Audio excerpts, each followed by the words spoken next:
எப்பயுமே இட்லி மாவு அரைச்சு காலியாயிரும் பார்த்தீங்களா? அந்த லாஸ்ட் நாள் காலி ஆகுறதுக்கு முன்னாடி நாள் நான் குழி பணியாரம் தான் செய்வேன். ஏன்னா இட்லி வந்து சரியாக வராது. தோசையும் கொஞ்சம் புளிப்பு அதிகமாக இருக்க மாதிரி இருக்கும். அதனால நல்லா வெங்காயம், பச்சை மிளகாலாம் தாளித்து கொட்டி குழி பணியாரம் செஞ்சு சாப்பிட்டா ரொம்ப நல்லாயிருக்கும். பிரேக்ஃபாஸ்ட் முடிச்சாச்சு. ஈவினிங் போல் மாமியார், மாமனார் எல்லோரும் வந்திருந்தாங்க பார்க்குறதுக்காக. ரொம்ப நாள் ஆச்சு அவங்க சென்னைக்கு வந்து. ஸோ மாமனார் அவர் இடத்துல செட்டில் ஆகிட்டார். ஸோ வரும்போது பார்த்திங்கன்னா எங்கள் வீட்டில் அங்கே மாடு இருக்குது. ஸோ வந்து நெய், அப்புறமா பால் எல்லாம் எடுத்துகிட்டு வந்திருந்தாங்க. நாளைக்கு தயிருக்கு உரையும் ஊற்றி வச்சுட்டேன்.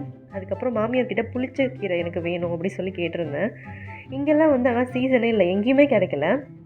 ஆனால் அவங்கள்ட்ட ஒரு விஷயத்தை நம்ம சொல்லிட்டோன்னா அதை பர்ஃபெக்டாக முடிக்காமல் விட மாட்டாங்க. அந்த மாதிரி ஒரு கேரக்டர். ஸோ வயலில் எங்கேயோ ஒரு புளிச்சக்கீரை செடி இருந்து தான் அதை வந்து பறித்து நல்லெண்ணெய் ஊற்றி சூப்பராக செஞ்சு எடுத்துகிட்டு வந்திருந்தாங்க. டேஸ்ட் ரொம்ப நல்லா இருந்தது. எப்பயும் போல் வீட்டில் இருந்த அந்த கொசு பேட் ரிப்பேர் ஆகிடுச்சு. அது ஹஸ்பண்ட் தான் ரெடி பண்ணிக்கிட்டு இருந்தார்.